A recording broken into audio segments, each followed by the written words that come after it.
लवकरच अरे बापरे, अहो तुम्ही ओळखलात का? अहो हे आपले चिमणराव. अहो चिमणराव, या या या. अहो या या या या या चिमणराव. माफ करा, मला ना खरं स्टेजवर यायचं नव्हतं. मला तिथे मागे प्रेक्षकांमध्ये बसायचंय. मी चुकून हा दरवाजा उघडून आत आलो. माफ करा. मी मी मी दुसरी. अहो नाही नाही चिमणराव, अहो थांबा थांबा. तुम्ही आलातच आमच्या कार्यक्रमाला, तुमचे पाय लागले, हेच आमचं महत्भाग्य. नमस्कार नमस्कार. नाही, काय झालं, मगाशी मी मुख्य प्रवेशद्वारातनच आत येत होतो, पण आत येताना ना एका बाईच्या पायावर पाय पडला माझा, आणि मी भयंकर असं त्यांनी रागाने बघितलं ना, मी घाबरून बाहेर धावत गेलो.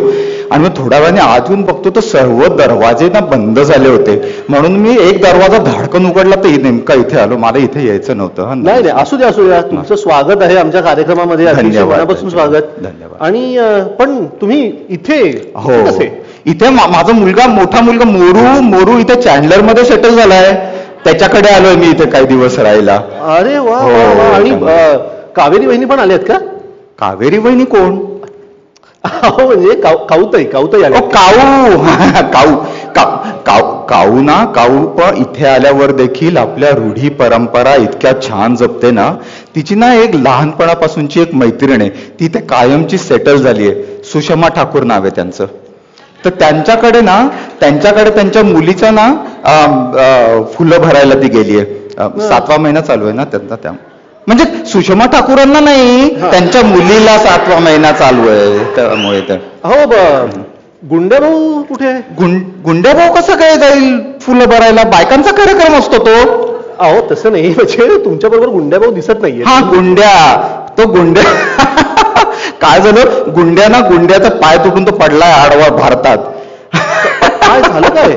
अहो नेमकं काय झालं, आजकाल ना आपल्या भारतात आहे ना शरीर सौष्ठवतेचं ना भयंकर तुम्हाला शरीर सौष्ठवता कळतं ना? आजकालच्या लोकांना ना, नवीन पिढीला हे अडगळीचे शब्द कळत नाहीत. त्यामुळे मला विचारावं. शरीर सौष्ठव म्हणजे बेसिकली ते व्यायाम वगैरे? हो, शरीर सौष्ठव म्हणजे पिळदार तर बॉडी बिल्डिंग तुमच्या मराठीत बोलतात ना, त्यासल्या तो प्रकारे. तर तो करतात ना.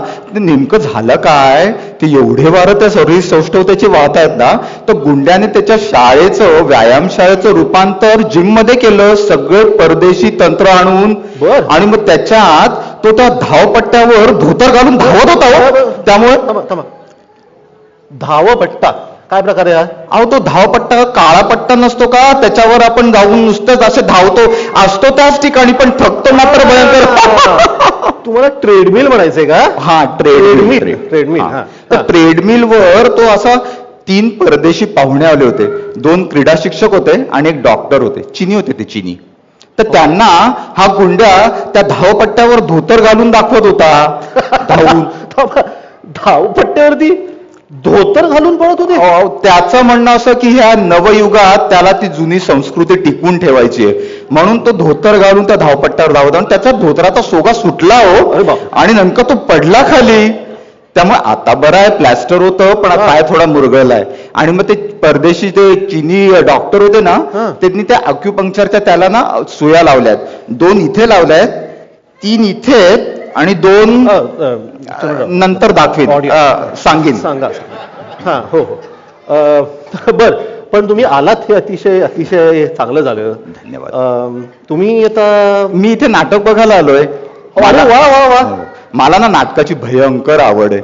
लहानपणी ना मी आणि गुंड्याभाऊ प्रचंड नाटकं बघायचो. एकदा तुम्हाला सांगतो, एकदा काऊ आणि आम्ही दोघांनी मिळून चोरून नाटक बघितलं. अरे बापरे. हो. काय झालं, माझं नुकतंच काऊशी ना लग्न झालं होतं. काऊचं देखील माझ्याशीच झालं होतं. हो. तर त्या काळात नवरा बायकोला जवळ असं बसता येत नसे, एकमेकाशी बोलता येत नसे, एकमेकाबरोबर नाटकाला जाता येत नसे. मी म्हटलं, अरे चा, हा काय वाचरटपणा. मग मी काऊला म्हटलं, आपण दोघांनी ना चोरून नाटक बघायला जाऊ. म्हणून आम्ही ना ते संगीत मान अपमान नाटक बघण्यासाठी एक दिवशी रविवारी सकाळी ना मी माझ्या घरच्यांना सांगितलं की मला कचेरीत कामं आहेत, आणि मी बाहेर पडलो. आणि मग काऊ देखील माझ्या मैत्रिणीकडे सत्यनारायण आहे, हीच ती सुषमा ठाकूर, त्यांच्याकडे. मग ती पण बाहेर पडली. मग आम्ही दोघं नाटकाला, आम्ही पहिल्यांदा नाटकाला गेलो. म्हणून मी काऊसाठी ना एक छान मोगऱ्याचा गजरा घेतला आणि मग तिच्या केसात माळत असताना दिवे मालवले, कारण नाटक चालू होणार होतं म्हणून. आणि ते मोगऱ्याची फुलं माझ्या नाकात गेली हो, आणि मला भयंकर शिंक आली.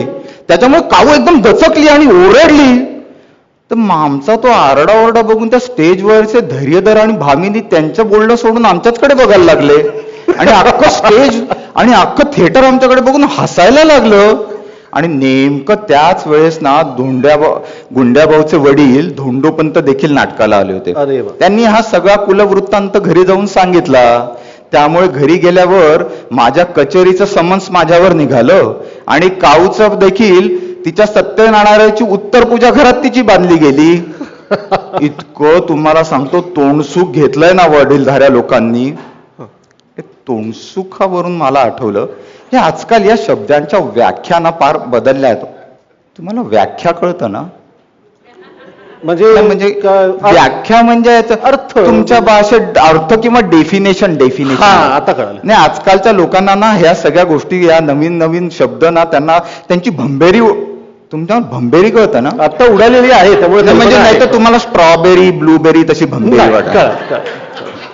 अहो त्यांचं नेमकं काय झालं, त्यामुळे अशी भंबेरी उडाली ना, त्यामुळे मला कळलं ना आता नेमकं काय करावं. असा तो प्रकार घडलेला आहे तिथे. त्यामुळे आणि मला असं लक्षात आलं की आता मी पुढे सांगणार काय आणि करणार काय, तर असेच मी त्यांना काहीतरी सांगत बसलो. तुम्ही आधी एक शब्द वापरला, तोंडसुख. तोंडसुख. हा, तर तोंडसुख मी तुम्हाला सांगतो, आमचा मोरू इतका द्वाड आहे ना, तो काय करतो, तो सकाळी कचेरीत जातो ना ऑफिसात तो त्याच्या बायकोचं तोंडसुख घेतो म्हणतो आणि जातो. मला सांगतो हे माझी या बायकोची संस्कृती आहे, त्याची बायको इथली आहे ना अमेरिकन पोरगी, मला सांगतो मला तिची संस्कृती जपली पाहिजे, त्यामुळे तो तिचं मला बोलवतही नाही होते. आणि मग त्याच्या मुलांना ना अशी हग देतो, हग आम्हाला हग देतो. आता मला ना इंग्रजी शब्दच आवडत नाही हो. आता एवढं मिठी मारण्याच्या चांगल्या गोष्टीला हग, मला ना हे ऐकल्यावर मला त्या क्रियेला जावं असं वाटतं. आणि त्या मुलांना ओके किड्स, आता मुलांना इतकी छान गोजेवाणी सुंदर मुलं हो, त्यांना किड आणि हग आणि किड हे शब्द कानावर पडल्यावर ही मुलं 17व्या वर्षी घराच्या बाहेर निघून जातात. आणि तुम्हाला सांगतो नवरा बायको मात्र एकमेकाला हनी म्हणतात, हनी हनी. हनीचा बरणी झालेली असते तरी हनी मारांना काही सोडत नाही हो. बरं अजिबात हे प्रकार तुम्हाला सांगतो, अजिबात हे प्रकार मला आवडत. पण चिमणराव, एका बाबतीसाठी मला तुमचं कौतुक करायलाच पाहिजे. इतकी दशकं तुम्हाला बघत इतक्या पिढ्या मोठ्या झाल्या, परंतु तुमचा पोशाख, तुमचा गेटअप, तुमचं सर्व तसंच सारखंच आहे. मला नाही हो आवडत बदलायला. आपण का बदलायचं ना, मला नाही आवडत बदला. आमची सूनबाई इतकी चांगली आहे बिचारी, इथे असली तरी, इथली वाढलेली राहिलेली असली तरी, ती काऊला घेऊन ना शॉपिंगला गेली, शॉपिंगला. आणि काऊने काय केलं मला कळे ना, काऊ परत आल्यावर मला समजे ना, कारण काऊने जीन्स आणि टी शर्ट हे सगळं बघितलं. मी म्हटलं अगं काऊ, तू काऊ कमी भाऊ जास्त दिसतीये. मला लक्षात आहे ना, पण मला ना नाही आवडत होतं असं बदलायला. आपण का बदलायचं तसं. मी एक ना शेंडी ठेवली होती, पण मग ती काढली. मग मला नातवंडांना मध्येच त्यांना ना काऊने चकोट्या सांगितलं, मला ते चकोट्या म्हणत बसतात, त्यामुळे मला लक्षात आलं असं. पण म्हणजे चिमणराव, ही साधारणतः संस्कृती, हे कल्चर, हे जग, हे तुम्हाला इतकं मानवलेलं दिसत नाही हो. नाही, असं काही नाही. मला हेही आवडतं. मला आमच्या आईवडिलांनी घेतलेलं तोंडसुखही मला चालायचं. काय संस्कृती, माझ्या दृष्टीने संस्कृती ना एक नदीच्या प्रवाहासारखी असते. ती अशीच पुढे चालत राहते, गतिमान होत असते. आणि आपल्या तत्वज्ञानांची होडी जर कधी भक्कम असेल ना, तर आपण त्या नदीत बुडणारही नाही, आपण शांतपणे वाहत राहू आणि किनाऱ्यावरही लागणार नाही, असा माझा समज आहे. तुम्ही आज इथे आलात आणि आमच्या कार्यक्रमाला तुमचे पाय लागले, याबद्दल मनापासून माफ करा. मी मागे जाऊन बसतो, पण त्या ज्या बाईंच्या पायावर पाय पडला ना, माझ्या नंतर लक्षात आलं तो काय साधा सुद्धा पाय नव्हता. अरे बापरे. अहो, आपल्या ॲरिझोनातल्या सुप्रसिद्ध लेखिका आणि अत्यंत यशस्वी डॉक्टर भाग्यश्री बार्लिंगे त्यांच्या पायावर पाय पडले. आता त्यांनी मला पकडलं ना तर मला धरून मारतील होतं, म्हणून मला ना ते मला घाबरायला होतं. माझ्याबरोबर चला, मी तुम्हाला सीट दाखवून देतो. मी इकडे बसलो तर चला. धन्यवाद.